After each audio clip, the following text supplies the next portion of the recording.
computer. Okay, so before we go on to 76, which we may get to tonight, we want to wrap up 75, which we've talked about Eliyahu, we've talked about Mizmor 25, we talked about Moshe at the second report.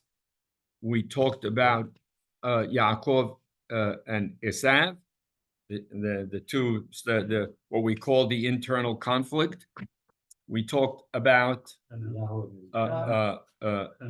and Eliyahu. I said that, and now we touched last week was Hannah, and we talked about how you see Hannah, and now I want to finish off with a discussion about how it crisscrosses with, of course, the Theodicy story, which is Iyov. I want to, before I start reading, I want to point out that there are parts of Iyov. Iyov is clearly the most difficult book to read of between the three, Iyov, Mishlei, and Tehillim. And I mentioned to Morris today that I'm not prepared personally to attack the Sefer Iyov. I mentioned to Morris that there were times that I read Mizmorim and Tehillim, which were totally, Tehillim is a book you could read almost any Mizmor, and you can relate to it because it's poetic and you can say nice things and so on and so forth, or people have been reading it. That's why everybody likes it so much, because they can relate to it. How you doing, Raquel? Right? That's why people like it, because they relate to it. Oh, absolutely. They don't know if they read. They like it because of the magic. Yeah. Perceive. No. It's not only because of the magic. That's a mistake. It's not. People that there are very, very moving words, and it has that popularity. It has that popularity in it because of the fact that you can read some Hallel. People don't, when they read Hallel, it's a celebratory. They're not reading it for the black magic. They're reading Hallel because it's very, very celebratory. It's nothing less than inspiring words. That's why they choose to read Hallel, and not, Hallel is meant for Pesach, right? Hallel Mitzrayim, it's called. So there are other Mizmorim like that are very, very, very moving, poetic, and easy for many levels of society to relate to. I always said that. 23. Why did it go in? I walk through the valley of the shadow of death. I'll feel no evil because you're with me. Very, very, very moving, right? Right?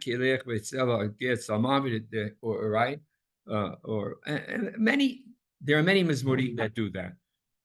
So you could read the words and you could understand. You could be a kid and understand it. You read it in English. You can come from many different walks of life. Mishlei, you could read a sentence in Mishlei and you could understand it. Let's take one sentence in Mishlei randomly.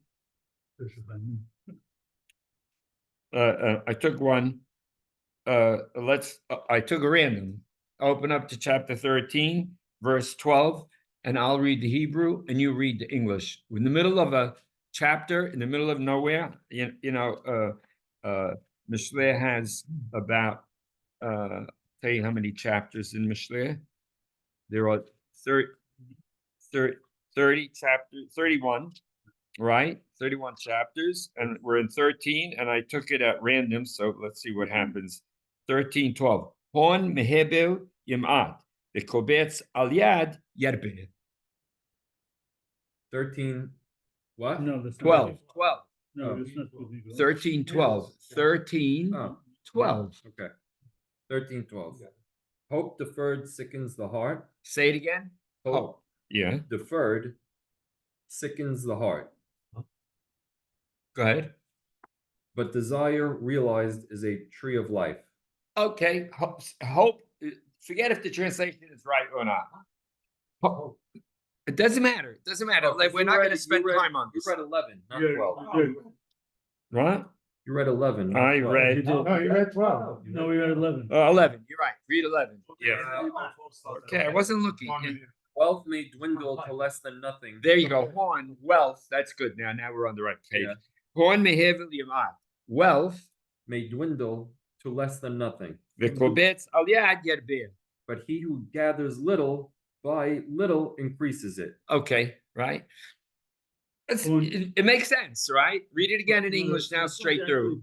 Wealth may dwindle to less than nothing. Wealth may disappear. A person's wealth may disappear, but a But he who person gathers little by little, increases it. he increases. Okay, now you can say, what does that mean? What does it say? It's not Chinese, right? Take another one. Take another one randomly. 21. Hata'im tiradeh fra'ah.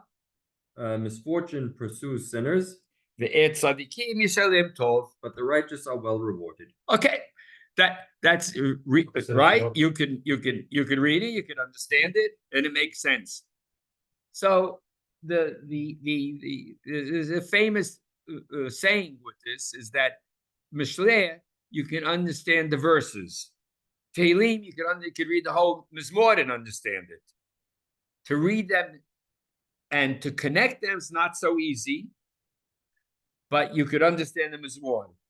Mishleh, you can understand the verses, but to connect them is difficult. Iyov, you can't understand anything. You can't even understand the words. You can't even understand what it's saying. It's very, very esoteric, very difficult, the words are hard, and to make the connections are very difficult. I'll take a pasuk out of Iyov randomly. Let's go to Iyov 21:8.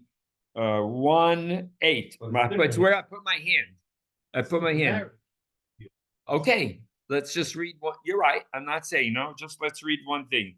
21:8 in Iyov. You got it? Got it. Zar'am nachon lifnehem imnam. Their children are always with them, V'tzeitzahim ve'inahim. and they see their children's children.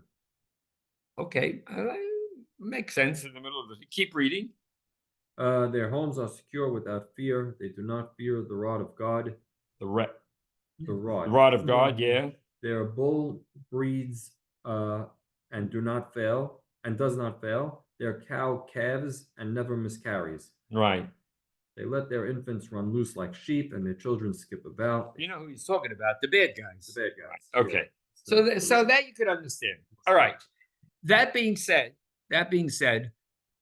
Iyov in his closing remarks, everybody in the world understands the closing remarks of Iyov as saying the following. Let me read it to you from the commentary. I'm going to share for those online so that you could read along while I'm reading it over here. And for you guys, you could listen. I'm assuming everybody who's online can see what's on the screen now. Psalm 75 makes use of imagery which seems closely intertextual. This is all unedited, the commentary on Iyov in volume 2. Now that's where we're up to in the editing.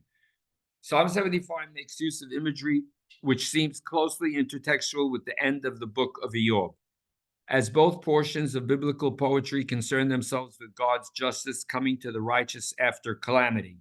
It is worthwhile to explore these relationships, as the connections seem to reference one another to some degree. This is written over 10 years ago.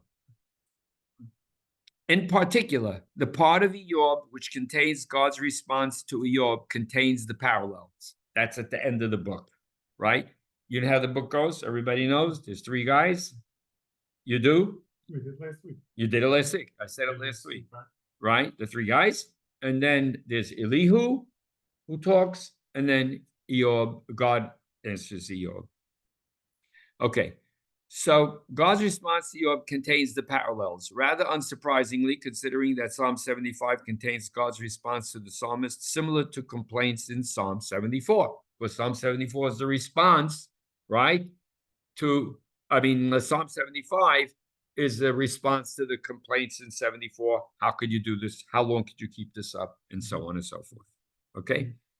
To begin with, as noted, Iyov and the psalmist alike describe in painful detail, the extent of their afflictions and doubt that they could possibly have earned them. Both thus imply, though they do not dare express, that God has dealt with them unjustly. The implication is, c'est lo fair, right? Right?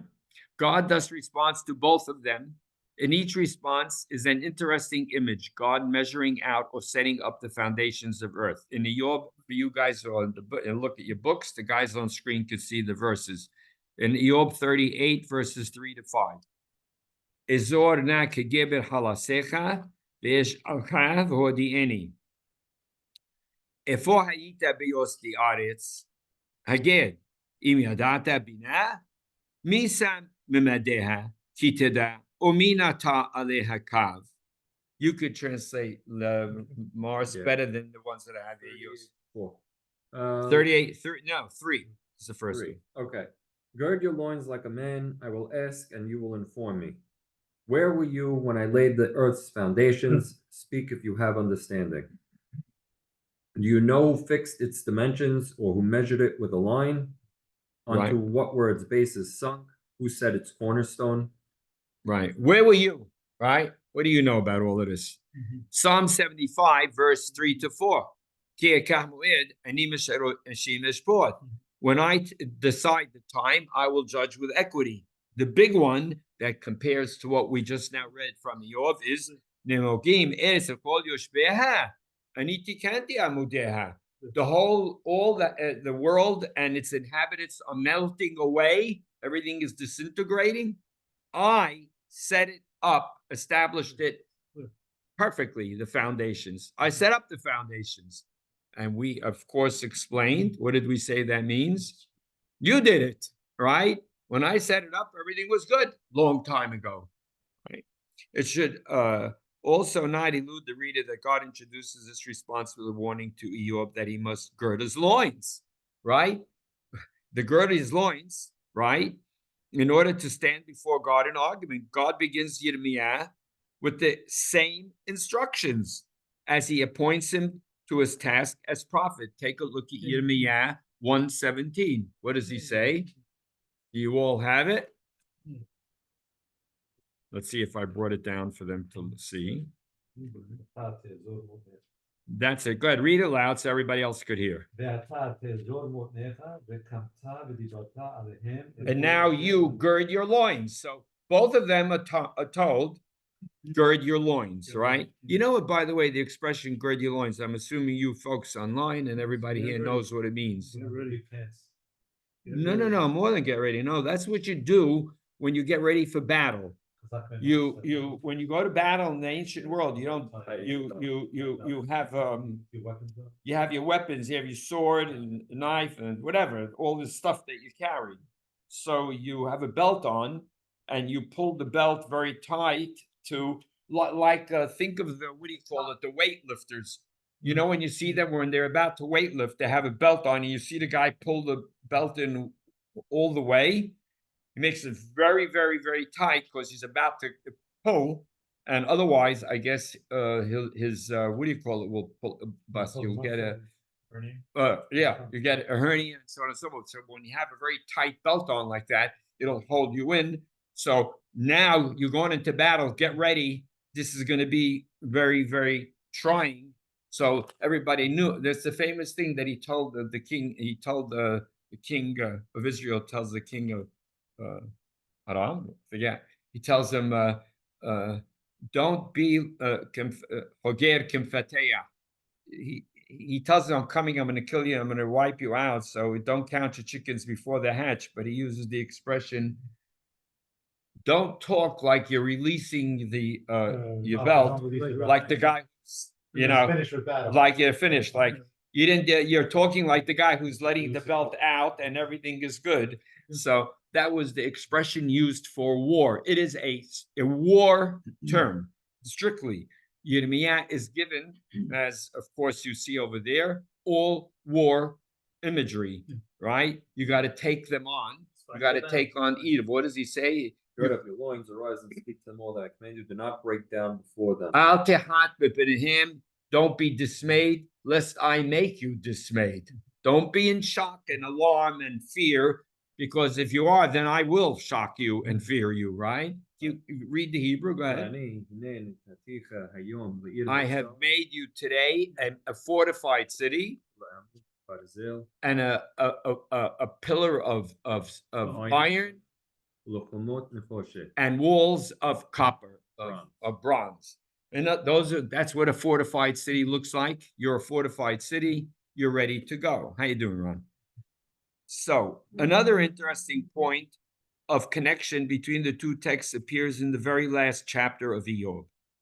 The resolution of the story involves God rewarding Iyov for his steadfast commitment and reaffirmation of divine justice. At the end of the whole book, he gets rewarded. The flocks and family that have been taken from him are replaced in greater number. And last week we read what happened to him, right? Joey, you were saying, we read last week? He gets destroyed, the houses, the people, the things. We read all of that. Oh, Yeah, we read all of it. it was buried to his neck. Right, yeah. The flocks and family have been taken from him, are replaced in greater number and or apparently greater quality. In particular, he has 3 daughters exalted for their beauty. The last of these, the pinnacle of his reward, as it were, that everything builds up to, is a daughter named Keren Hapuch. You could all go to the last chapter to see that. go to Iyov's last chapter and read. I'm sorry? Yeah, that's what we're going to say now, right? Yeah. So it says like this. I'll read the Hebrew to you. Yes, it's 13, 14, 13. 13. Vahilos of Abanim in 13, Vishalosh Banot and 3 daughters. Vaikra Shem Ahat Yemima. He calls one of them Yemima. The Shem Shenit Kesi'ah. And the Shem of the Shelishit Keren Hapuch. The horn of the Puch. Puch is metal, right? Some kind of metal. Metals that are used for makeup. So it's like a makeup case, right? The women would have a horn as opposed to plastic makeup cakes or the makeup cases you have today. And in there would be, I guess, the different types or more than one makeup, etc., etc. We're going to talk about it now. You know about this. It's called Keren Hapuch. It is Puch. Keren Hapuch. Hapuch is opposite. Yes. This is Keren Hapuch. Right. Wait 1 second. Okay. And there were no women as beautiful, right, as the daughters of Iyov in all the land.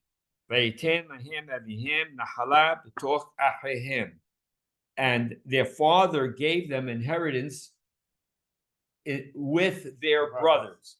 Of course, you're all supposed to catch those words. Those words are only used with the North of Had, right? Right? So these words remind you of those daughters of Sohad who inherited, right? He gave Nahala betoch ahehim. Those words take you straight to that. They didn't have any brothers, or it doesn't mean brothers. It's the legal status that you're in, right? Right. Also, the very last words of the Midbar. V'tehi nahalatan al mateh mishpat avihem. And then Eleha Misfot Mishpati. Right. The very last. It's the last words of the story, right? Of the whole book of the Midbar. Right. The last chapter. You're done. You're finished. That's the end. And over here, you're at the end, and you finished. He was 140 years old. And of course, when you see that, he saw 4 Dorot, that means he made it all the way to the 4th generation, because those are what we call the. What do we call them in the 8th Mizmor? Mipi olim miyonikim, right? He said that was. Ve'amot Iyov zaken uspayemim, right? So when you say they're the most beautiful daughters in all the land, and you got their names, you know, of course, these are metaphors for a state of being for him, right? It's not talking about 7 sons. It's not talking about 3 daughters. That's it. Always give the tzedakah. He used to tell us, he said, always, always. Right, because beautiful, beautiful. It's very, very nice.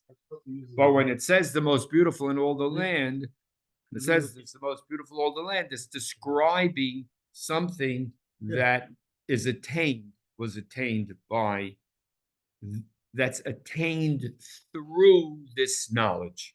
Let's call it that way. This is something that you attain through the knowledge. What is it that you attain? Well, you attain some kind of words over here, whatever that means, which we'll read in 1 minute. I'll read it to you. You attain a certain level of understanding, a level of insight. That state of mind. Then now that well, you've just gone through the Theodicy. And when you come out of the Theodicy story, it's telling you that you reach a state of mind, describing it in the form of daughters who are the most beautiful. In other words, it's a spectacular, beautiful understanding that you have as a result of that. He produces these daughters and sons. But the daughters have names. The sons are just the 7 sons. All the 7s of here, of course, are talking about the old order, as it always implies. There's all going to be 7s before this. Let me just read this piece to you. The last of these, the pinnacle of his reward, as it were, that everything builds up to, is a daughter named Keren Hapuch. The name, with its plosive pair, literally translates to the horn of antimony, a cosmetic container of some sort, perhaps a reference to her noted beauty. However, it is compelling to view the name as a pun on Keren Hafuch, with a fricative pair, meaning inverted horn, right? Instead of, you have to take out the pair. It's clearly Keren Hapuch. It's not Keren Hafuch. It's not the way it's read in the text. But you simply change the pair to a fair, and you end up with the inverted horn. This would refer to the reversal of Job's fortunes, of Iyov's fortunes in the story, and the writing of his situation to match what he deserves. Importantly, Psalm 75, and as we spoke last week, the prayer of Hannah refers to the raising up of horns of the righteous, as well as the lowering or shattering of the horns of the haughty and wicked, as thematic images signifying God righting the injustices of the world. All you have to do is go to 75 now and read Vani Agidu Olam, right? Let me open it up. The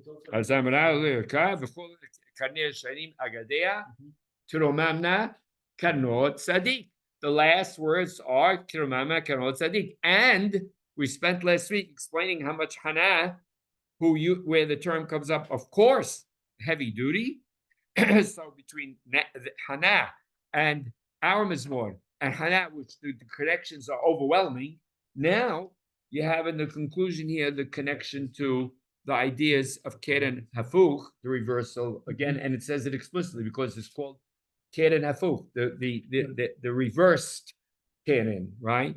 Yes, it means a makeup case, right? But change that pair to a fair, and it goes from makeup case to the reversed horns, and that ties in so well with what we say. You have to talk loud for the people who are here. Right. Ad akara yaledan shibhan, rabat banim umnala. Yeah. The barren woman can give birth to 7, right? And the woman, the mother of Benin can be forlorn. Right. The fact that it says the barren can give birth to 7 also has to do with the Iyov story, because shibhan abanim. Right. He gets 7 sons. They were gone. They were dead. Correct. So strong connections. Very overwhelming. There's nothing to talk about from my perspective. A final connection hinges on the conclusion of the psalm, as well as the moral upshot of the book of Iyov. The purpose of the final chapters of Iyov, with their descriptions of mythical beasts invincible to all but God, has rarely, if ever, been examined with an eye to their moral import. You all know, you're all aware of the last words of Iyov and what it says, and the description of the behemoth and the mythical fire-breathing dragon. Impregnable, untouchable, warriors. You don't start up with them. You start up with them, you're in big trouble, right?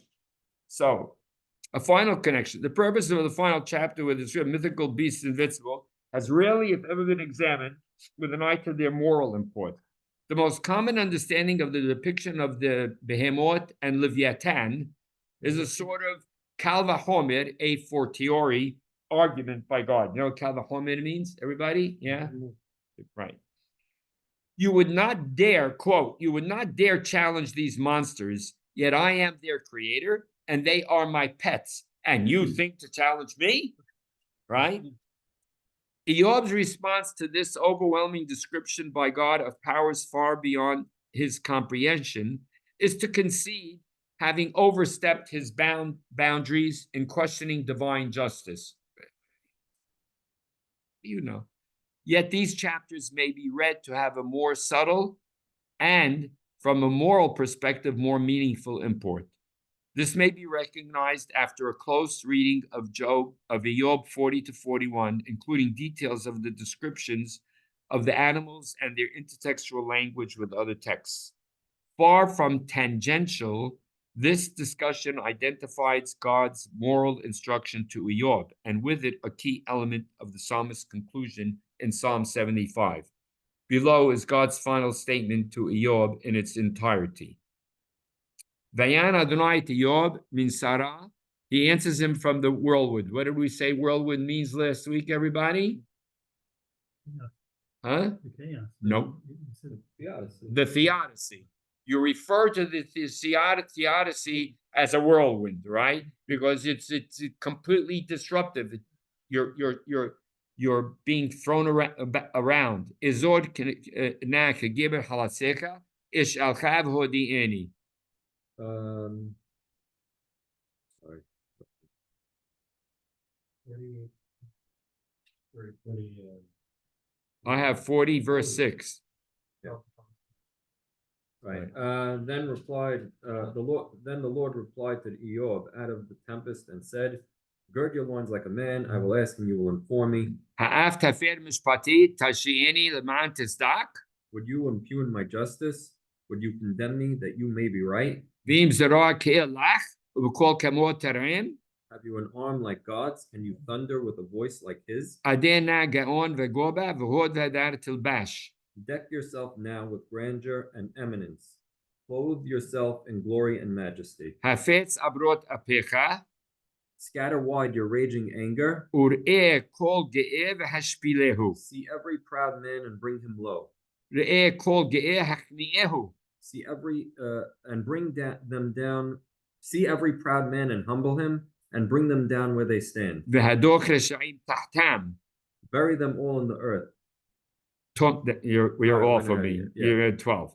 Tomnem ba'afar yahad pinehim habosh batamun. Bury them all in the earth. Hide their faces in obscurity. V'gam ani odeka ki toshea l'chaim minecha. Then even I would praise you for the triumph your right hand won you. Right? Take him, wipe him out, bury him, right? And then even I would. God says, even I'll praise you, right? That your right hand saved you.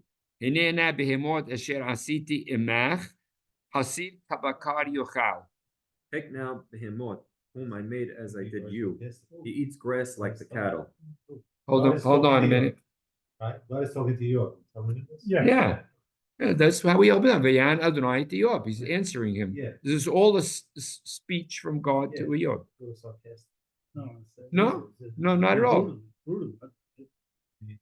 Well, we're going to talk about what it means right now. Give it a minute. Let's just read it. Even I would praise you. I don't know if Even is exactly right. That's what they say over there. other They people, want to say it's sarcastic. yes, or Well, Yeah. no, looks again. no, So I would. And I would, right. right. Even. It doesn't have to be even. That's correct. Even I was, also- I think it's different. Even is more Okay. sarcastic. I was gonna You did make, that, I was even gonna, I would. I was gonna make that statement, but let me tell you, my number objective right now is to just get through this, okay? I just want to get through it because you'll get the gist of what we're saying. We are not going to learn the finest piratim here, right? Right? Hine na behemot asher asiti imach hasir kabakar yochal. Take now behemot whom I made as I did you. He eats grass like the cattle. When we say behemot, we're talking about a gigantic, a dinosaur-like type animal, right? Gigantic. Hine na kochol b'motnav v'onor b'shridel b'tnor. His strength is in his loins, his might in the muscles of his belly. Keep reading English. He makes his tail stand up like a cedar. The sinews of his thighs are knit together. 18. His bones are like tubes of bronze, his limbs like iron rods. 19. He is the first of God's works. Hu reshit darchei el. You hear that? In Hebrew, Hu reshit, he is the beginning of the ways of God. Ha'osor yigash harbo. Only his maker can draw the sword against him.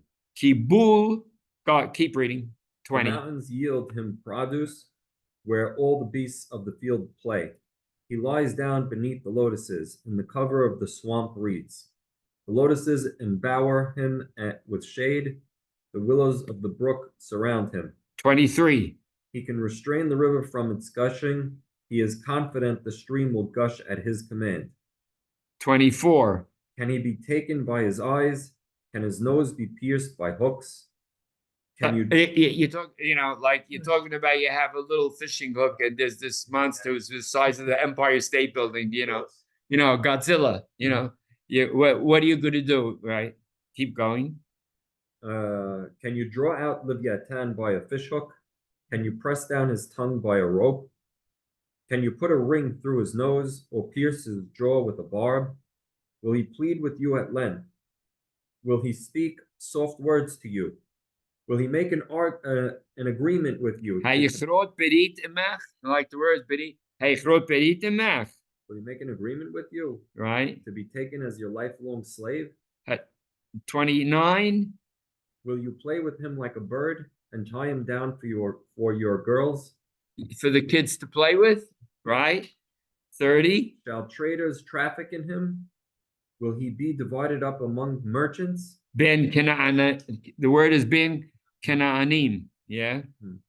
Can you fill his skin with darts or his head with fish spears? Lay a hand on him, and you will never think of battle again. I love those words. It's so good. It's in Hebrew. Sim alaf kapecha zichor milchama al tosef. You'll never. That's it. You'll never again think of that. Keep going. 41. See any hope of capturing him must be disappointed. One is prostrated by the very sight of him. There is no one so fierce as to rouse him. Who then can stand up to me? Whoever confronts me, I will requite, for everything under the heaven is mine.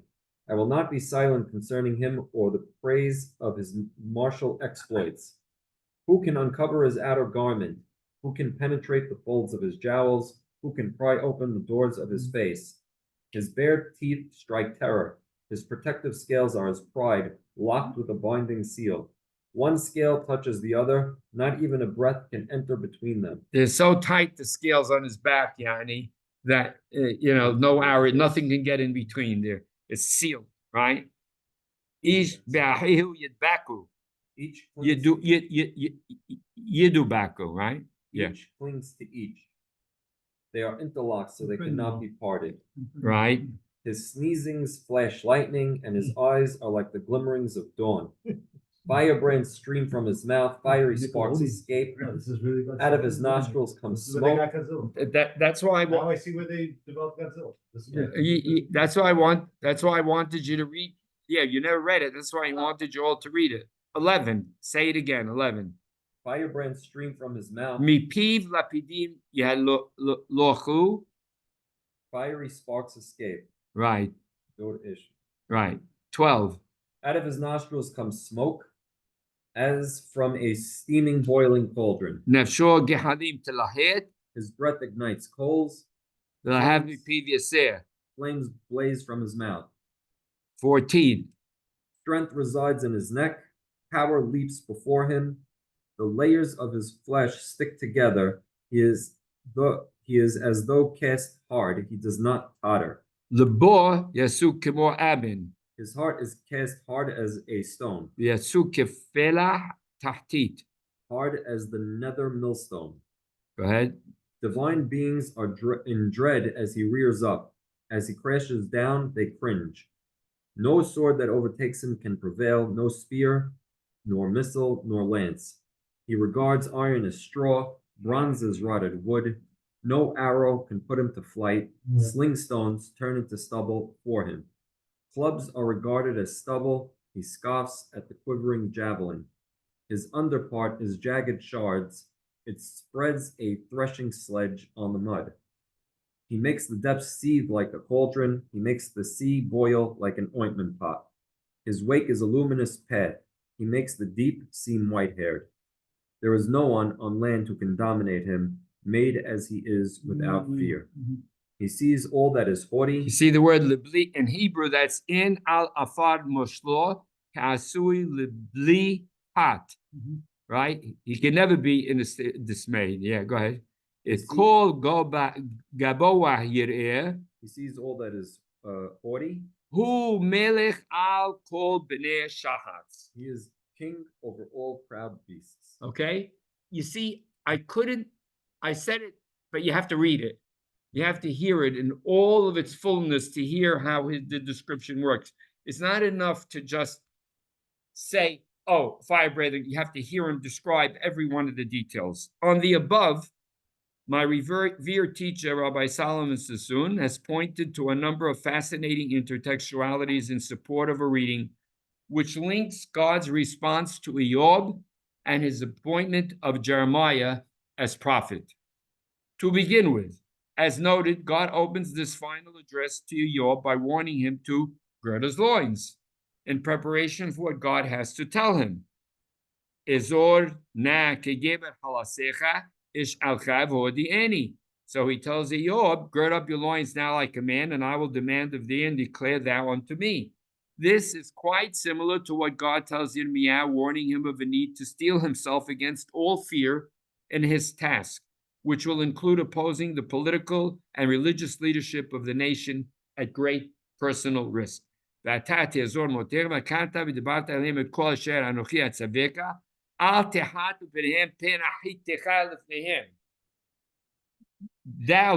gird up thy loins and arise and speak unto them all that I command thee.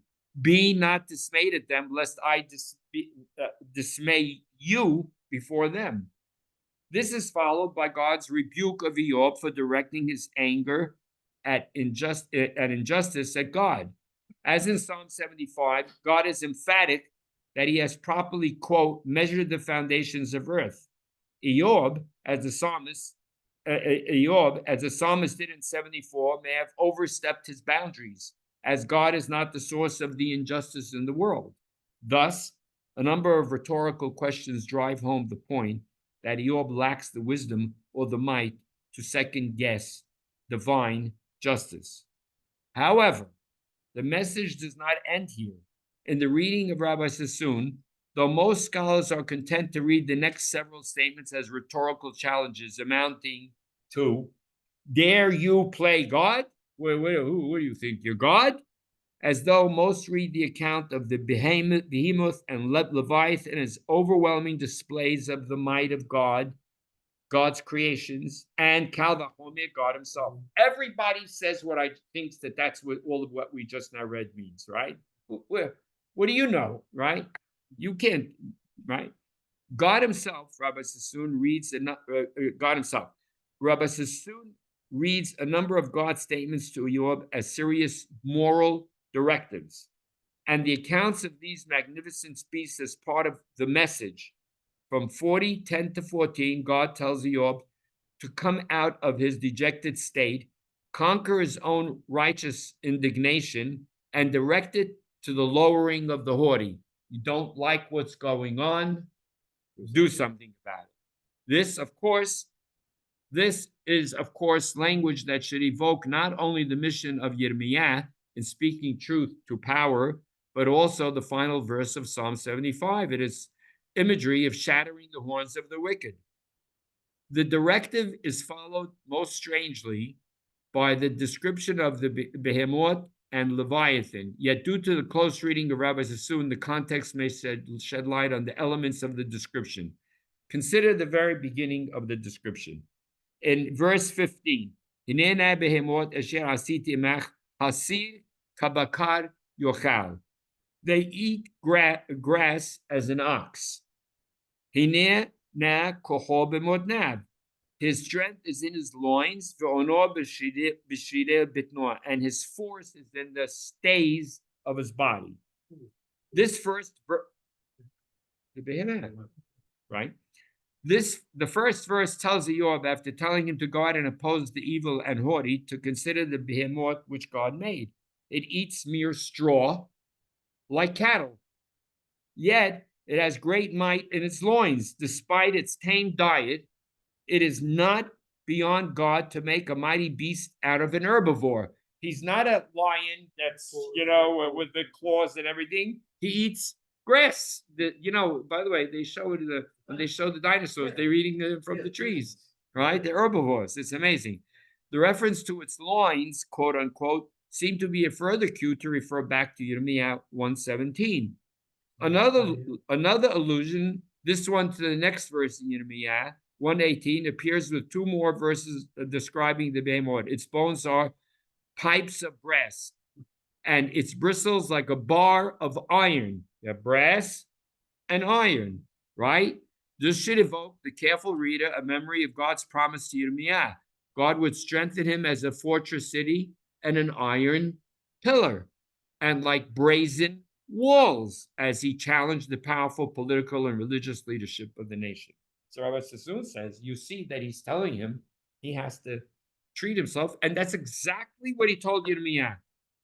V'ani hine netaticha hayom 1:18 le'ir mifsar ul amud barzel ul chomot nehoshet al kol haaretz le'malchei Yehuda le'sareha le'kohaneha ul am haaretz.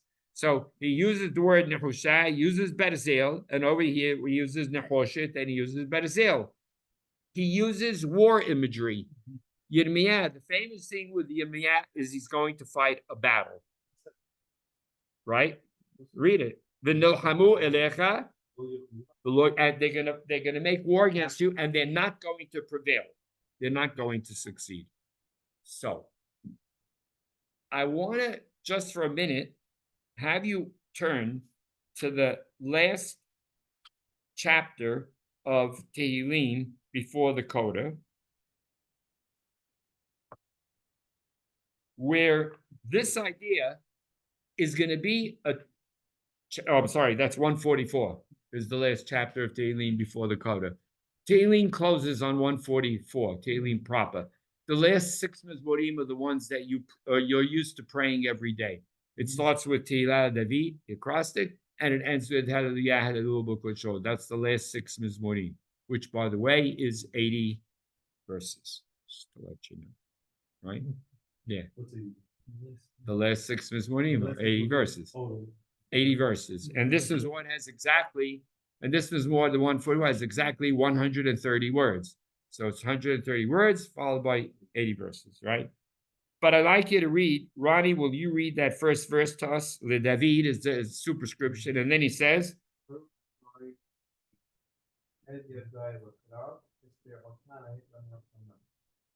you want to translate it? You know the translation, Ron? God, my rock, who taught my hands to fight, my fingers to war. So now he says, right? Blessed Hashem, my rock, who taught my hands to lakrav, to fight. It's and my fingers to battle, which means he's telling you in no uncertain terms that he does not fight this battle with guns, arrows, and spears. It's rather a battle of words. He taught my hands. That means he's writing, right? Of course, that's what he's telling you. He taught me to make the war, but it's a war of words. It's not a, he didn't teach me how to, he didn't teach me how to shoot guns. He didn't teach me how to beat people up. He taught me how to, my hands to make the war and my fingers to make them, because he's talking about his hand and his fingers because he's doing the writing. Hasti sudati miskadi faltidi magini ubo hasiti. You could translate those words, Morris, in verse 2. My faithful ones, my fortress, my haven and my deliverer, my shield in whom I take shelter. My shield, wait. Haroded ami tahtai. Who makes peoples subject to me. What does that remind you of Haroded? You just now read it. Haroded ami tahtai. What did he say? Tell you. What did Hashem tell Iyov? V'hadoch Rishaim tahtecha. Read it to them, Ronnie. See every ge'eh, every arrogant guy, and humble him, bring him. And what is hadoch Rishaim tahtam?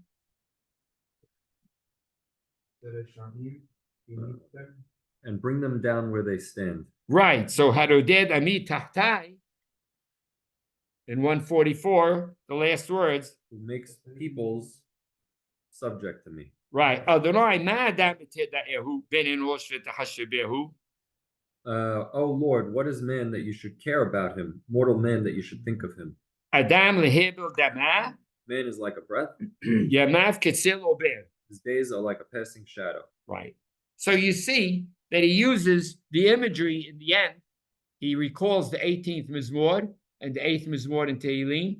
He quotes them outright. We're not going to do 144 now. I just wanted you to see those words where he says that you've got to bring down these arrogant power guys and not let them get away with murder, so to speak.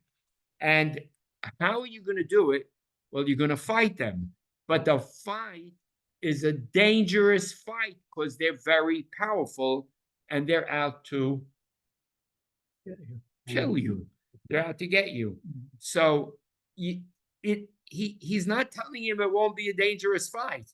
He tells him don't be afraid of them. He tells him don't be in terror from them. Be brave.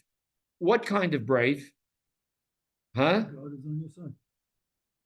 No, he says be brave. Don't fear death. Be like those ants. They're not afraid. But you're not afraid of fire-breathing dragon. If you stand up against a guy who's 6'6" and 10 of them are standing in front of you and they have machine guns, are you a fire-breathing dragon? No, I think I'm here. But you should fight the battle as if you're a fire-breathing dragon. Right. You should fight it as if you're impregnable. What does that mean? Translated, everybody, you all listening online. What does it mean when you're told that? I don't know. Think how big That your God is God on your is. side. I don't know. Think how big your God is. Be brave, be courageous, take action, stand Be up brave. to it. Be brave. Be courageous. It's never easy to stand up to evil. That's what he's being told. It's never, there's no such thing as bad. It's not the cartoons. It's not you watch the movie and everything works out. When you watch, by the way, when you watch a movie about a battle that took place and you see a movie that really depicts courageous people, they're going up against insane odds. Insane odds, right? Yeah. And you see the guy, he's just, which one did you see? Oh, so it shows the guy was really courageous. One guy, he just, They took advantage of this woman. Yeah. They scammed her out of millions of dollars of money, and he went wild. Right. Company. he fought. One guy. In war, you see a guy who's courageous going against unbelievable odds, and he fights. It's very hard to be courageous like that. It's not easy to just stand up to evil, but he's telling him you have to stand up against evil. You have to fight it. You can't accept it and let it overwhelm you. So this imagery of fighting a war is really real imagery because it's a battle. And it's a battle that you're the weaker guy in it. They're the stronger ones because they're in the positions of power. That's why things are bad. That's right. Right. And when he's fighting the battle, he points out, I know what's his name who did this. He was very courageous. He died. He says it. He says, he was really, really, really courageous. He died. What do you mean he died? Like, you go, it's supposed to end good. He says it didn't end. He died. He was unbelievable. He was courageous. He did everything right. He died. What do you mean? So, like, the Navi will go, I don't get it. I don't get it. Well, you got to do it anyway. So that's what courage is. I want you to know this idea when he said, who is man that you take note of him? Yeah. Take a look, open up to Iyov chapter 7. I want to just show you what Iyov can do. If you'll open up to chapter 7 for a minute. All of this is giving you perspectives on Iyov over here. So I'd like you to see, take a look at, let's take chapter 7 and read from the, read from 14. 14 English. You read the Hebrew, Ronnie, and Morris will read the English. Verse 14.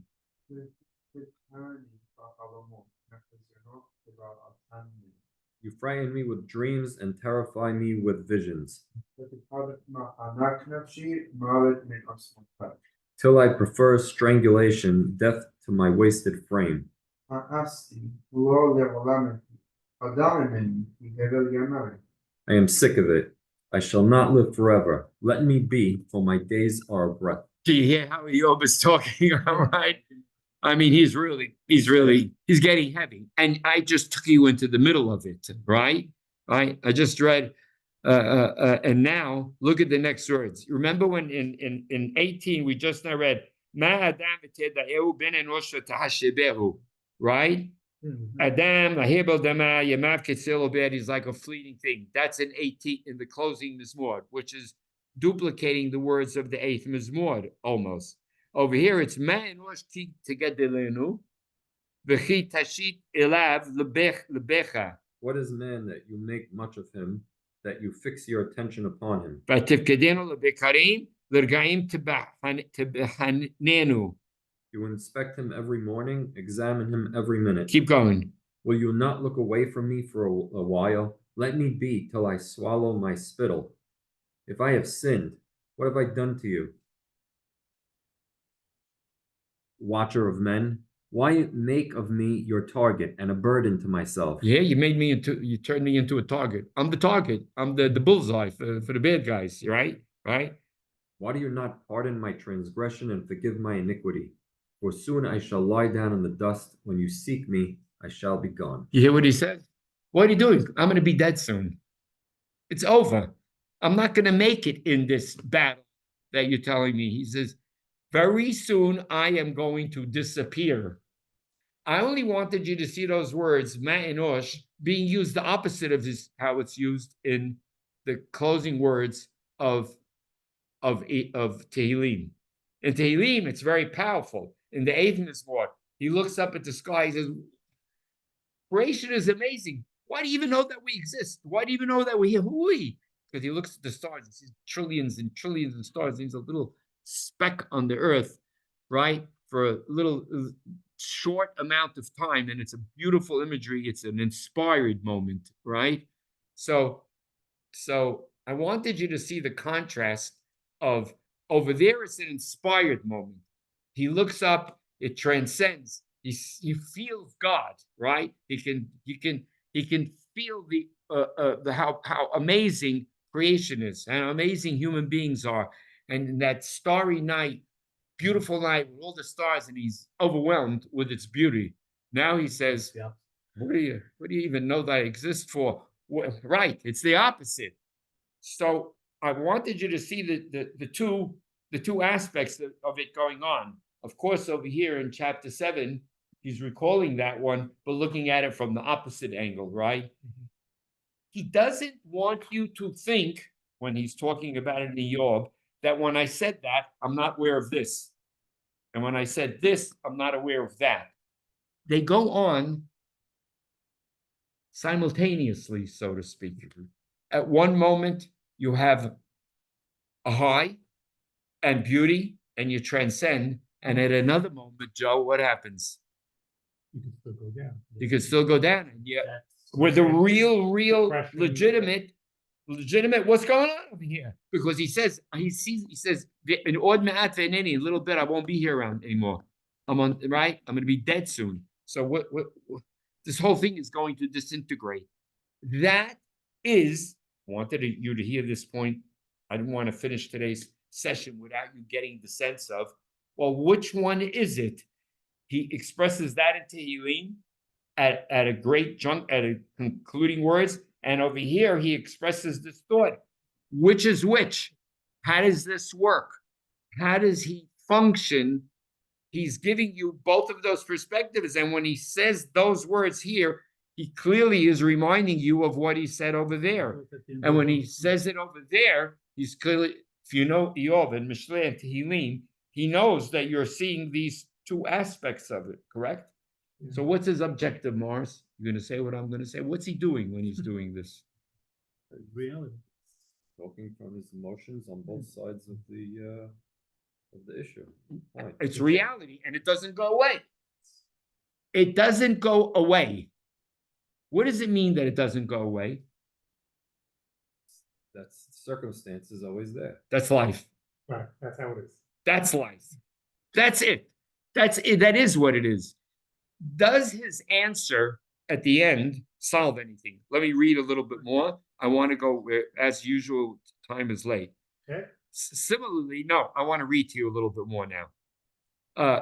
Similarly, the very first words about the Leviathan, as well as the Gremlin descriptions, refer to the mouth and its tongue. When the reader recognizes that God is giving Iyov a moral task and a moral encouragement, be strong as the behemoth and the Leviathan, for I can make you as invincible as they are.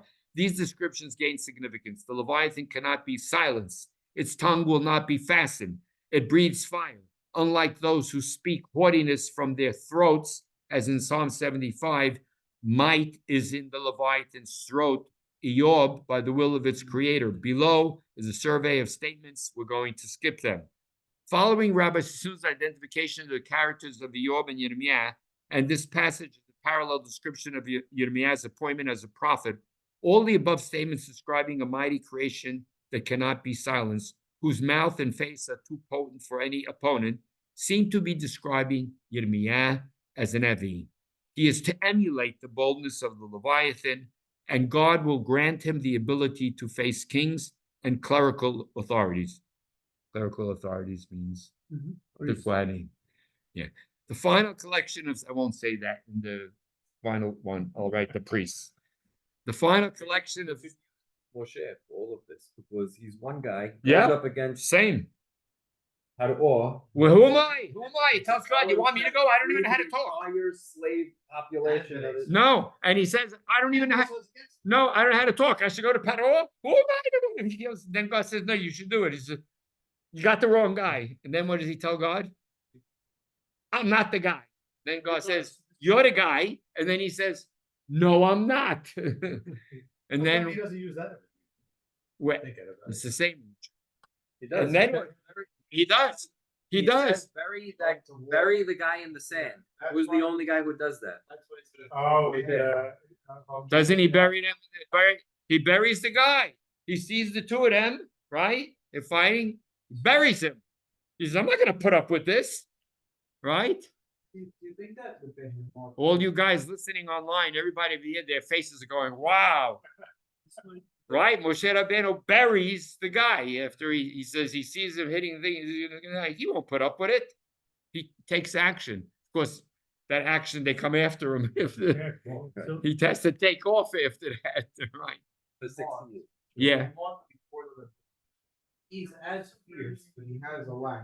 Like he just eats grass. Like you said, he's an herbivore. Like Right. outside, he's very fierce. Yeah. On the inside, he's not. He's not not- as strong as you think. Or he's not, no, I think he's very strong. It's just that he doesn't have to do that. He doesn't have to be an animal. No, in other words, he's a peaceful guy, but he's still strong with all of these ideas. Right. It's- He's not a predator. He's not a predator. He's not a predator. But he- Dinosaurs are not predators. But if you start up with them, they'll just pick his foot up and go clap, like that, and that's the end of you. In other words, you might look at them, right, in one way, but if you see them for what they are, they might just be grass eaters, and you might not have to fear them. Right, you feel there's more to they put forth more than they really are. You mean? Maybe. Yeah, maybe. Maybe it could be both are talking about him as the prophet. That's how I It looks like it's talking about him because It's him. at the end it says No, you it's should possible. be over the haughty people, right? He's not saying that to the evil guy. He's saying that and he says, I created the behemoth imcha with you. In other words, you and him are made of the same stuff. This individual that's being discussed. The final collection of statements about the Leviathan describes its power over all warlike opponents and its fearlessness before them. In a literary parallel to the behemoth, made as hard and powerful as brass or iron on a diet of straw, we are told that from the mighty Leviathan's perspective, brass and iron are considered, Ronnie, as straw, as far as he's concerned. He esteems iron as straw and brass as rotten wood.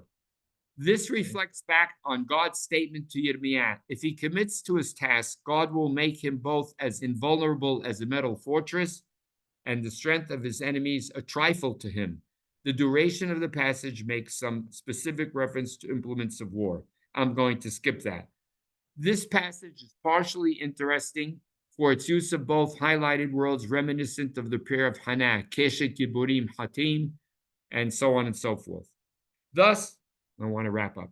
Thus, through Rabbi Sassoon's novel reading of Iyov, we recognize that the Leviathan and Behemoth are models to be emulated, and part of God's guarantee to Yirmiyah that he can and will make an indefatigable messenger against evil, if he resolves to stand firmly against it. Iyov or Yirmiyah, this is dead, right? I don't forget if I don't. ברוך אתה אדוני מלך העולם אשר קדשנו בסתיו סברנו אז סברת העומר יום 28 יום לעומר שהם 4 שבועות. If he resolves to stand firm against Jeremiah in response to tragedies innumerable and prospering of the wicked, are instructed to direct their indignation not at God but as the source but at the sources of evil in the world. God promises to set things right with the success of their missions, restoring the humbled to a position of dignity and lowering the haughty. Yet the prophet himself and those who heed his message must be part of the process of expelling evil from their midst. The power and moral value of this message lies in its ability to sublimate tragedy into positive action. Rather than sitting in dejection, Iyov is instructed to cloak himself in splendor and take an active role in driving evil out of the world. This, and only this, promises to end his suffering and his struggle with the problems of tragedy. Now, I'd like to say this. I'm glad we got to this point because I want to point this out more. No one likes to explain Iyov ending like this. Everybody, till Rabbi Sassoon says, what does it mean? Kalahomin. Where were you? What do you know from these things that are beyond you? Right? This is completely different. This says, you don't like it, do something about it. I'll stand there with you. I'll help you. But you've got to be fearless, courageous, and you've got to rid the world from evil. When you live your life like this, why does nobody like this answer? Say it. Say it. Why? Because it's difficult. Because it's difficult. How long does the difficulty last? Forever. And A.B. Mallard just said, he said hello, everybody. He went like this. I said, how long is this? Forever. It doesn't go away, this problem. It's not the movies. It's the nature that people want to hear. No one wants to hear this answer because you stay. This conflict that Iyov is talking about, the conflict that Yirmiyah goes through, hate this because we're in the war now. That conflict is going on right now. Yeah, that's what I'm thinking about. All my life till last October, I'm teaching, and it's been smooth sailing. It's not smooth sailing, but we had a war in 6 days. We won the war. In 73, and and now it's an existential war that's going on with the whole world, and you feel like it's, God forbid, terrible times. No one likes the answer of stand up against evil, fight it, and it's an ongoing problem. The world has bad guys in it. The world has arrogant people in it.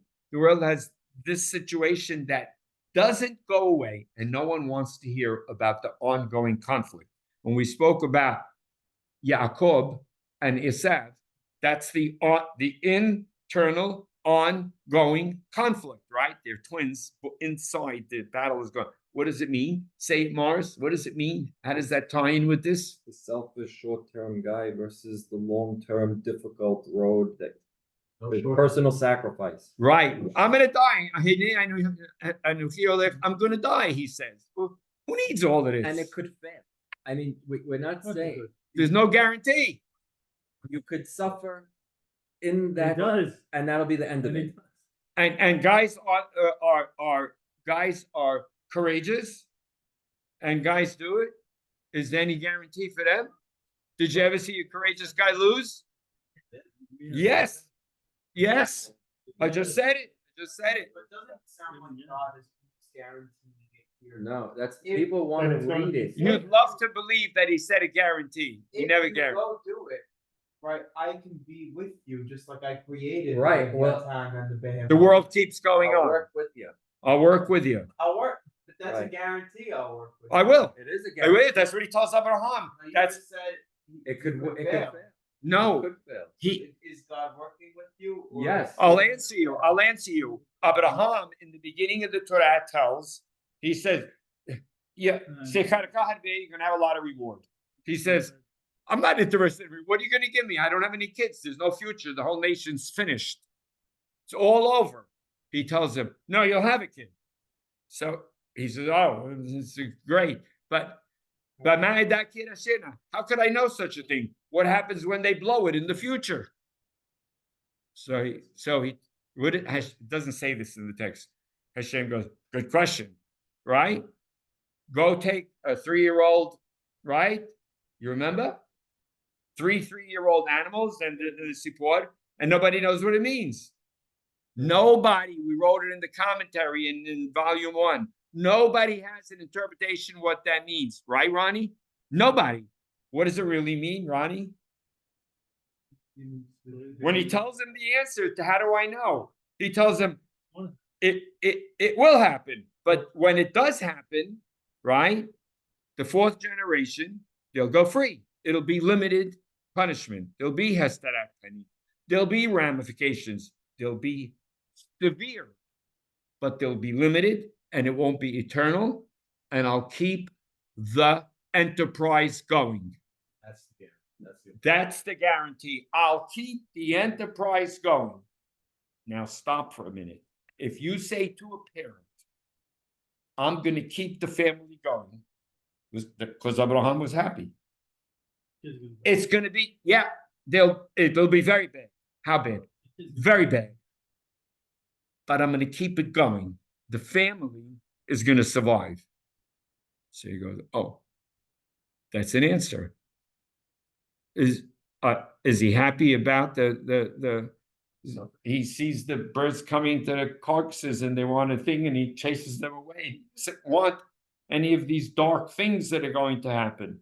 And he's very disturbed with it, right? But he got a guarantee. And the guarantee is an amazing guarantee. Because God says this your condition, your human race with all of its shortcomings is going to survive. We, the Jewish people today, look back on a couple of thousand years now, thousands of years, and we're still around, right? That don't they keep saying in the war now? Am Yisrael Chai. You see that the nation is surviving. Still, I'm not ending this class on an upper. No. Still, people are not happy with this answer No, because you're left with, there's possibilities Negative for suffering. injustice, there's suffering, there's it's Eliyahu difficult. comes back the next day for that reason. that's why Eliyahu comes back. That's why it's in the commentary. Eliyahu comes back after he tells him, called him Madakah, and what is he says? I did everything. I got that thing, that low life. I made the thing. I did everything. All the now she's coming to kill me. Isabel, that low life with And- 400 soldiers, she's coming to kill me. They killed all the other She Nevi'im. killed everybody. He says, I'm the only guy left What alive. happened to those guys? We don't talk about those guys. They're dead. They're dead. They're dead. She slaughtered them. So he goes. Good guys. He goes. Yeah, so I'm the last So, one. so God tells him, I work with cold man. I don't work with fire and and all of that and noise and wind. And so the next day God sees him there. Why is he standing there? He says the same exact words. Why is he standing there with the same words? Eliyahu says, he quotes everything that he heard after God answered him. What is he saying? I don't like the answer. That's Eliyahu Nevi. I don't like the answer. It's not Esav talking. It's Eliyahu Nevi talking. I don't like the answer. And God tells him, too bad. That's the answer. Now, Well, it tells them the same answer. Go back Now- to work. yeah, it doesn't go back to work. And he goes back to work. And Elisha will be the next Nevi, and it'll be amazing. I want to ask a question. I'm throwing this out on the table. Can't end tonight's class. I know it's 8:49, but we have to have this discussion. When you know this, what does this do for incentivizing you guys in this room, you people who are listening online? What does this do for incentivizing you to be inspired and go forward? This message. Yeah, the right where we're standing right now. Because it could be good still. No, it's not like that. It could be good. It- I You No, have I to don't feel internalize We why could be you're the doing it. ones. It's not because you want the result, the happy movie ending, but you're doing it because it needs to be done, whether it ends up good or bad. Or you believe that there's a greater good that will come that we may not see. Or we could. Well, that's what he told Abraham. He says, there is a greater good. He guaranteed it. Right. He says, I guarantee you that. It's God. God can guarantee it. He's eternal. He says, I guarantee you that. That, yes, you walk away with that. That's what you walk away from the Berit Bereveterim. Right. You're going to be slaves for 400 years. Right? No time, You're gonna have to trust. yeah, in fact, it is going to happen. And it's going to be very long and it's going to be very bad and there's tough times coming and da da da da. But Abraham walks away from it. Do you walk away satisfied, Morris? Are you satisfied? Me? Yeah. But Explain why you're satisfied. For the same reason? yeah, because it's about what you want to accomplish and you want to be part of the process that's getting the whole project move forward. It's not about the individual. In other words, you're never going to see all of the future. I can't see that far in the future. You can't see any of it because is Moshe going to see? Moshe says, let me go in. He says, no, all he has to do is walk 20 feet. The Jordan, it's crossed. Sounds like he's crossed the Atlantic Ocean. It's 22 feet. It's 20 feet at many places, the Jordan River. Right? In some places they're called walk across the water. See Yeah. it. But he can't. Go ahead, keep going. Yeah. Okay, so I was telling Ronnie this week, we were discussing some of this. There's sort of an inverse relationship. The farther out that you're trying to accomplish something, the farther forward in time, there's a reverse impact. You have less and less of a chance of seeing that future come to fruition. So it's not about seeing that happen, getting the results. It's about being involved in the process and involved with God on that front. And that is its own reward, so to speak. Because, wait a minute, Because because it's gonna, in the end, God tells him, I will stick with this deal all the way. How long? forever. I'm in the deal forever. Forever. So he's satisfied with the answer. By the way, in the very next story, you know what it says? He says, you're gonna have a kid. It's 10 years later, he has no kid. Yeah. She tells him, let's try and have a surrogate. It ain't working. It ain't working. The next story is that it's not working. She tells us it says 10 years later and no child. And she's getting too late. So she says, take Hagar and so on and so forth. Try and make it happen. I want to bring up a question now that's extremely important. Why does the whole world have to resort to Olam Haba? They need it. Why? There's not one word about Olam Haba. Because in they don't the like Torah. this answer. That's right. That's the right. You said the exact words I wanted to say. You know why everybody turns to Olam Haba? Because with Olam, they invented it, right? There's not one word in the Torah, Nevi'im, Ketubim, from the prophets. Nothing about Olam Haba, not one word, not anything. They invented a thing called the world to come. Because if you have the world to come, then, Right. right, then the Egyptians built these, they built the thing, it's the size of, what is it called? The pyramids, and they put their houses and their things and their food and they get ready to wake up. Because otherwise, what's the incentive? The Nevi'im don't have any incentive like that. The Torah has no incentive like that. The incentive is that there's a berit with God and that I'll push through with you on all this. Is that correct? Yeah. But people don't like that answer. I don't know. They don't want this answer. They don't like this answer. That's They why fight- most of the world is Christian, because That's right. that's the simple method that gives you eternal heaven, Good. and all you have to do is nothing. Nothing. You don't even have to do mitzvot. It'll work. Right? The Muslims are going to get up with sex coming out of their ears. They're stupid people, yeah. They're so stupid when you hear about it, 70 years. They're stupid people, right? They get up, they go, then they say, oh, so worth it. Otherwise, you have to deal with reality, and no one wants to deal with reality.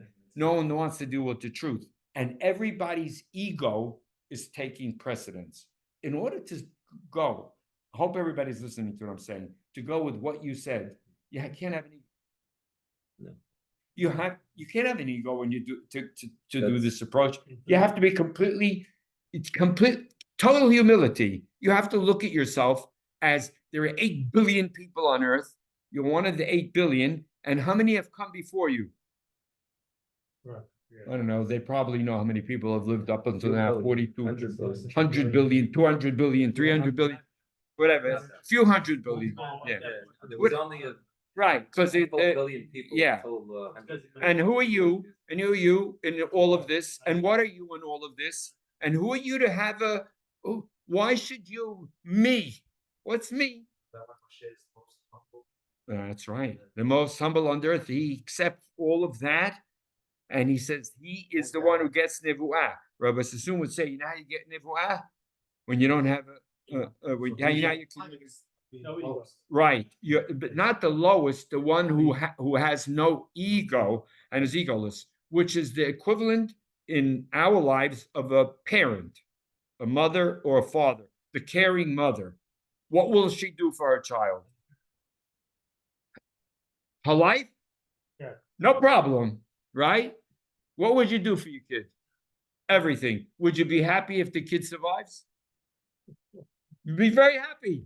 You see how he sees? Of course I'll be happy. He's not even going to be able to survive. And he goes, who cares? Right? Right? Because you know you made it. You know you made it. That's when you see a parent sacrificing for the child or for the grandchild, whatever it is, you go, you look at them and they say, yeah, this is good.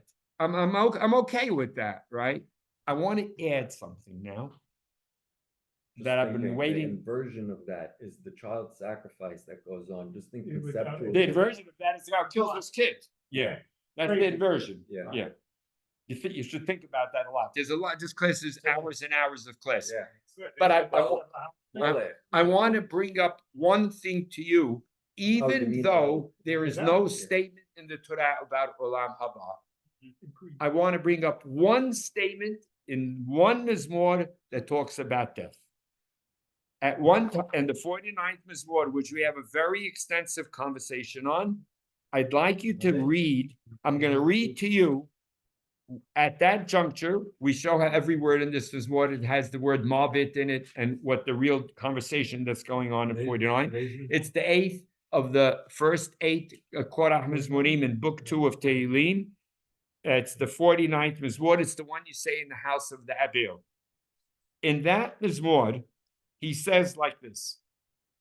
In verse 8, he says, lo fador yifteish, lo yiten Elohim kofro. You could translate it, Mars. A brother will not, go ahead. Cannot redeem a man or pay his ransom to God. When you go down there, he's telling these evil people, you think when you get down there, no one's ever redeeming you from down there. You're irredeemable, right? Later on in the Mizmor, he says these words. He says, no, I want to read. Here, in the counterpart to that is verse 16. Ach Elohim. I'll read the previous verse so you get the sense of it. These guys, these bad guys, Katzon l'shol shatu. Sheep like the head for Sheol. Mavit yir'em. With death as their shepherd. V'yirdu ban yisharim laboker. The upright shall rule over them at daybreak. And their form shall waste away in Sheol till its nobility be gone. Right down in the grave. They're going to go and they ain't never seen the light of day. Good? Ach Elohim, this is the Navi speaking now. Ach Elohim yifdeh nafshi miyad Sheol hiya kaheni. But God will redeem my life from the clutches of Sheol, for he will take me. When he takes me.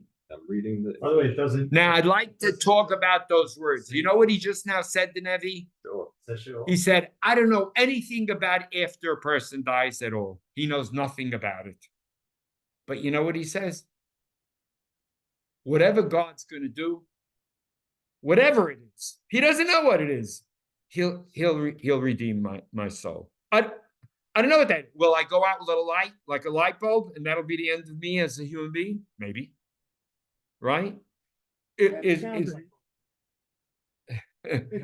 No. You go out like a light, you disappear. You're done. You came, you're on. He's gonna take it. So he'll redeem me. This sounds like it's talking about Olam Haba. I understand. You can try and convince yourself it's talking about it. But he's You redeeming them from Sheol. He didn't make this. He's redeeming them from the. He's using imagery.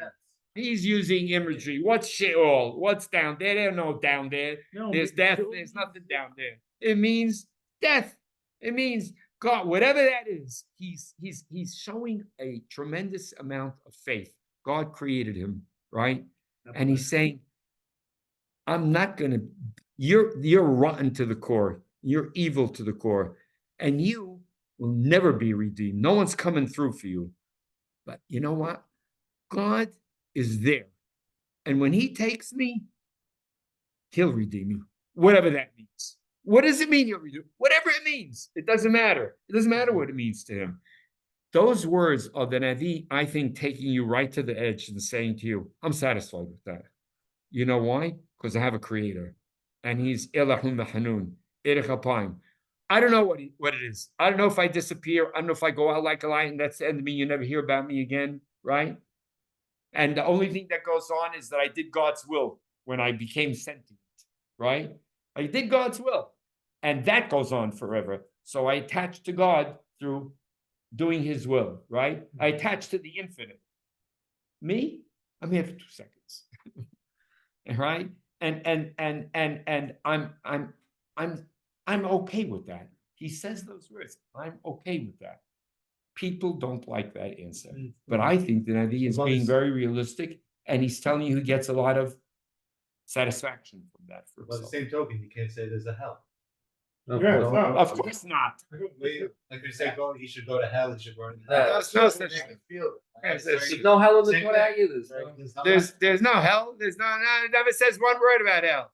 Did the guy get away with it? He got away with it. Yeah, you know. And then he died. Right? He shot, yeah, in the war, he killed how many good guys, and then you got him. He disappeared, right? That's the good. Right. His battle is a battle of words. His battle is to change That's the one of human Iyov's race. claims. He says, I see these guys and they're healthy and they're good and Life is great. They're having a good time. And what are you gonna? And he says, what are you gonna tell me? His kids are gonna suffer for what he's doing wrong? Yeah, right. Who the heck cares? What is that? All right. So these are we dealt at 75. Look, I wish we could talk many, many more hours, but I wanted, I raced through this, but you got a little bit of a perspective. You got a little perspective, even though I was able to touch it. I wanted to touch at the end with this idea of Gan Eden and how it never comes up. And yes, of course, no Gehinnom. And of course, all the religions teach this.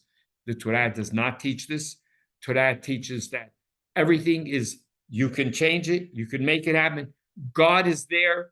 God is helping. And the fact that the nation's been around so long, when you look retrospectively, like when God passes, he says, I'll show you, you can only see me, right? When he's passing by, you can see me retrospectively. When you look back, you did make it. You are here. It is successful. The guarantees were real. They were not fake. They were, and the green, the bad guys don't like that we're successful, right? They don't like it. They see that it's true, that it happened. They're aware of that. Don't think they're stupid, right? They see that you're successful. So God says, be good, and you'll continue to be successful. Turn on it, and then the cycle is going to continue again, and so on and so forth. But I wanted you to feel this, so to speak, absorb it a little bit, think about it a little bit. And I didn't want you to leave without seeing how the Navi at the end says, but when God takes me, right, he says, Elohim yifdeh nafshi, whatever that means. You have to add on those words that the Navi means, whatever that means. Whatever it means, he's confident, he's comfortable, he knows he has a creator, and he's never going to not do good, and he's never going to be arrogant because of it. All But as right? far as Iyov, like who is his enemy? It's really him. That's why it's called enemy. It's the internal enemy. Within him. Of course, that's Why why it's do you- called enemy. Why do you know? Iyov means enemy. Iyov is Oyeb. Right. Oh, you didn't realize that he was saying that? You were saying about No. Iyov is the Oyeb, right? It's the internal, the conflict. It's all about your internal conflict. But Rabbi Sassoon is unbelievable in how he doesn't accept all those answers of where were you and you can ask those questions. No, not at all. Stand up, make a move, do the right thing, and then Just keep doing right. keep doing right. And I'll be with you, and it'll work, and it'll work. No And it'll matter work. how uncomfortable. Right. Yeah, you do have. And without any guarantees, No guarantee. no locks. No guarantee. The Torah is filled with olam hazeh, Yeah. right? You are rewarded here and there. I mean, it's never guaranteed. You can say it's all national, though. Yeah, That's what people try to say, like in Shema. the Shema. we're Say paying if that to- that it's the whole nation gets rain and produce, not. the Right, individual. right. I think that's a broader statement for. There's also long life for some things, but like, Honoring parents. yeah. and- Well, honoring parents, when it says, and you'll have long life, it's of course talking to the nation. It never means, that's the famous story, he went up on that ladder and he did the thing and then he died. His father said, go up, right? So it's telling you, doesn't mean that you honor your parents and you live a long life. It means when the nation is living like that. Yes, when a nation has children who honor their parents and who are brought up properly, that nation will have long life.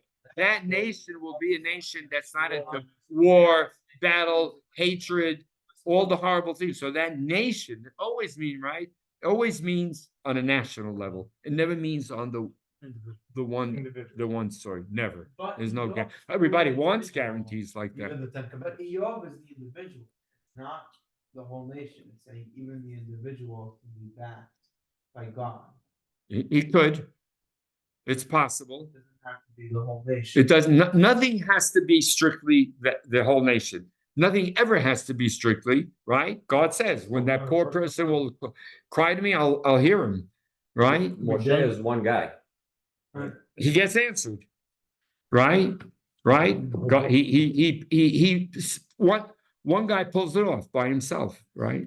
He prays and he gets answered, right? He tells Yirmiyah, "Im yamod Moshe u'Shmuel lefanai," and then if Shmuel, Moshe and Shmuel stand before me and make a prayer, I'm not listening. So what does Rabbi Shammah say? But he doesn't tell Yirmiyah, "I won't listen to you." He says, "If they would answer, I won't." Meaning, You pray. he's prompting him. He's prompting him. If they stand, I won't listen. He doesn't say, if you say, I won't listen. Right. So when he prays, he gets answered, right? Hannah got answered. Hannah is a national thing. But when you think of Hannah, who produced Shemuel? His mother. His parents produced him, right? One person turned around the whole story with Hannah. Why is it depicting it that way? Because it's one person. Right. Bottom line is, he was brought up like that. You have multiple stories like Tamar. Tamar also, right? You have what comes out Yosef. of these individuals? Yeah, Yeah. Brothers from Hungary. Right, the whole nation One guy. effectively. yeah, but look what he had to go through. And unfairly. All Unfair. unfair, and 20 till he gets to be the big guy in Egypt. It's a long time Even and a in lot of Egypt. suffering. We learned this with Huh? Rabbi Shammah. Even in Egypt, it looks like he doesn't. I don't think so. Right? I think that's how they He depict him. he's- One day I'll he's explain it to second you. in command, but He never can't- had ego, His freedom is not there. right? Was there the message? I was saying that Yosef, even Yeah. when he makes it to second in command, it doesn't look like he can leave the country. He's still under. Yeah. So to speak. He has to stay there. He can't leave.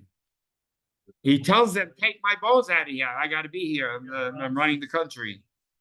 I can't leave."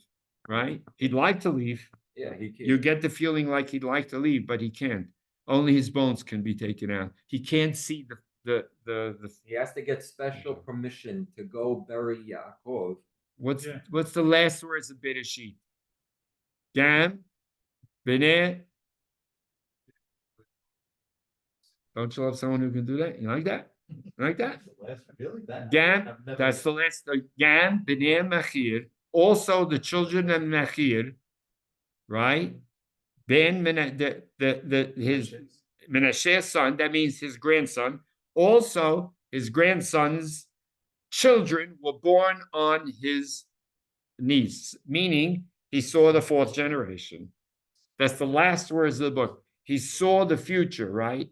That fool, because the fourth generation is Moshe Rabbeinu is the fourth generation. The fourth generation was it comes out. He takes the bones when he leaves, right? Right. The North Zilophat are gonna be, again, referencing. That's correct. That's correct. From All right, From folks. Machir. I hope you enjoyed tonight's class. Could have gone on and on and on. It's good to see you, Rabbi El Negaver, Lee Greenberg, Joe Bennon. Thank you so much. Thank you so What much. should I tell them about future classes? Oh, Come next talk to week. them. Wait, come talk to them. To Wait, review? Mars wants to talk to you guys. 1 minute. 1 second. All right. Yeah. So next week, I think there's no class because it's Memorial Day and Memorial Day weekend. But we're probably more or less into the summer story then. And if we're in Jersey, it sounds like we're down to 2 days because Monday nights people are not around. And Thursday nights people have things going on. So Tuesday, Wednesday night, I'll put a poll into the chat and everybody vote on what you think is best. AB, we know what you're gonna say. Eric. Right. Okay, guys.